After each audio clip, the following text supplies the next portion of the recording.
Hello everyone. Today we see how to make rice and milk recipe. Dessert recipe rice payasam. So delicious and yummy. Hello ಎಲ್ಲರೂ ಹೇಗಿದ್ದೀರಾ? ಇವತ್ತು ಅಕ್ಕಿ ಪಾಯಸವನ್ನು ಮಾಡ್ತಾ ಇದ್ದೀನಿ. ಹೇಗೆ ಮಾಡುವುದಂತ ನೋಡೋಣ. ತುಂಬ ಸುಲಭ ಹಾಗೂ ರುಚಿಕರ. ಸ್ವಲ್ಪ ಬಿಸಿ ಹಾಲು, ಹಾಟ್ ಮಿಲ್ಕ್, ಸಾಫ್ರಾನನ್ನು ಬಿಸಿ ಹಾಲಿನಲ್ಲಿ ಹಾಕಿ ನೆನೆಸಲು ಇಡಬೇಕು. ಸೋಕೆ ಸಾಫ್ರಾನ್ ಚೆನ್ನಾಗಿ ನೆನೆಬೇಕು, ಬಣ್ಣ ಬಿಡಬೇಕು.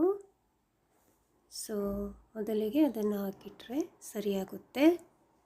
ಈಗ 1 ಕಪ್ ರೈಸ್ ತಗೊಂಡಿದ್ದೀನಿ. ಬಾಸ್ಮತಿ ತಗೊಂಡ್ರೆ ಒಳ್ಳೆಯದು. Raisins, almonds, cinnamon and cardamom, ದ್ರಾಕ್ಷಿ, ಬಾದಾಮಿ, ಚಕ್ಕೆ ಮತ್ತು ಏಲಕ್ಕಿ. ಅಕ್ಕಿಯನ್ನು ಚೆನ್ನಾಗಿ ತೊಳೆದುಕೊಳ್ಬೇಕು. Wash the rice.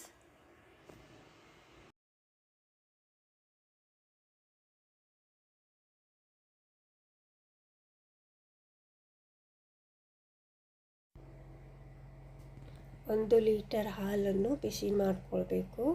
ಜಾಸ್ತಿ ಬೇಕಾದರೆ ಸೇರಿಸ್ಬೋದು. 1 litre of milk and add some water. ಸ್ವಲ್ಪ ನೀರು ಕೂಡ ಸೇರಿಸ್ಕೊಳ್ಳಿ ಮತ್ತು ಕುದಿಯನ್ನು ತರಿಸ್ಕೊಳ್ಬೇಕು.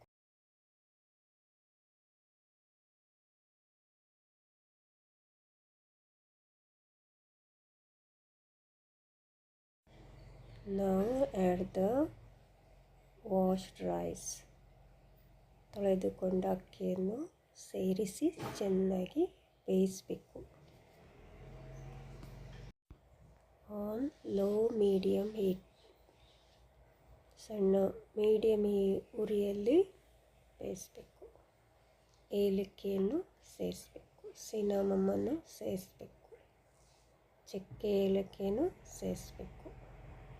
Add cardamom and cinnamon stick. Add soaked saffron. ನೆನೆಸಿದ ಸಾಫ್ರಾನನ್ನು, ಕೇಸರಿಯನ್ನು ಸೇರಿಸಿ.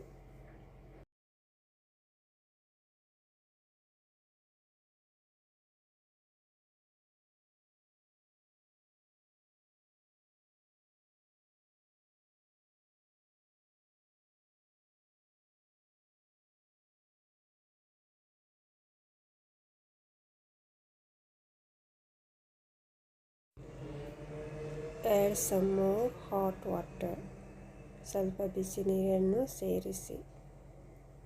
ನಿಮಗೆ ಎಷ್ಟು ತೆಳ್ಳಗೆ ಬೇಕು ಅಷ್ಟು ನೀರನ್ನು ಅಥವಾ ಹಾಲನ್ನು ಸೇರಿಸಬೇಕು.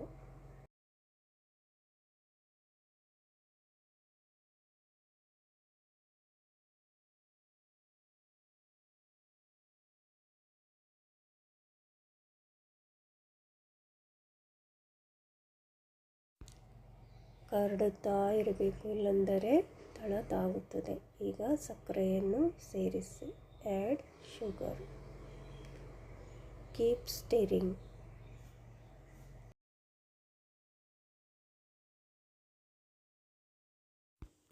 ನಿಮಗೆ ಬೇಕಾದರೆ ಸ್ವಲ್ಪ ಜಾಸ್ತಿ ಸಕ್ಕರೆಯನ್ನು ಸೇರಿಸ್ಬೋದು. ನಾನು ಸ್ವಲ್ಪ ಜಾಸ್ತಿ ಸೇರಿಸಿದ್ದೇನೆ.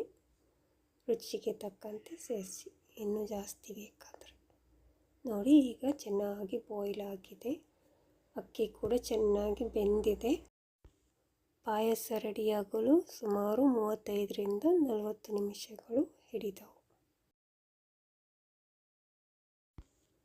2 ಚಮಚ ತುಪ್ಪ ಕಾಯಿಸಿ ಅದರಲ್ಲಿ ಬಾದಾಮಿ ಮತ್ತು ದ್ರಾಕ್ಷಿಗಳನ್ನು ಹುರಿಬೇಕು.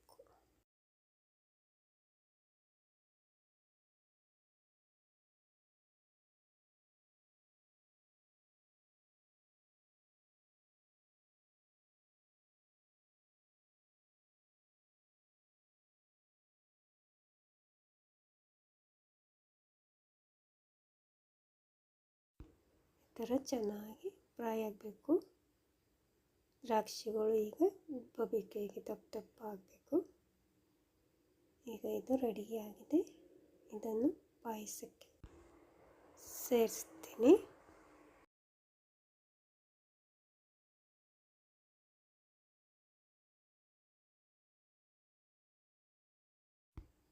ನೋಡಿ, ಪಾಯಸಕ್ಕೆ ಸೇರಿಸ್ತಾ ಇದ್ದೀನಿ. ಎಷ್ಟು ಚೆನ್ನಾಗಿ ಕಾಣ್ತಾ ಇದ್ದಾವೆ ನೋಡಿ.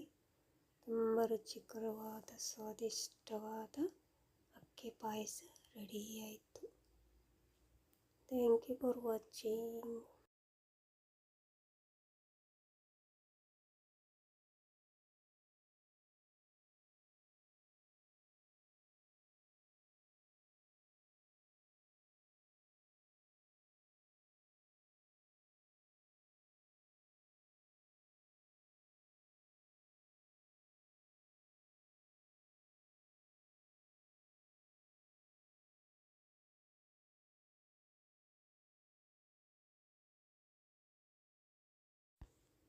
ಅರ್ಧ ಗಂಟೆ ತಣಿಯಲು ಬಿಟ್ಟು ನಂತರ ಸರ್ವ್ ಮಾಡಿ. ತುಂಬಾ ಚೆನ್ನಾಗಿರ್ತದೆ.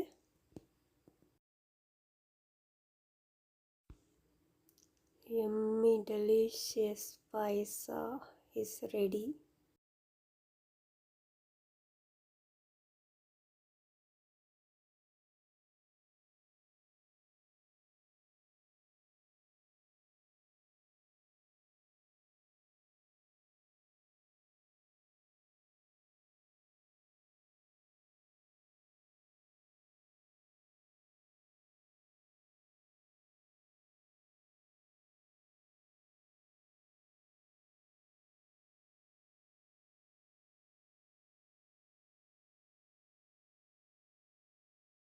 Wow, super tasty.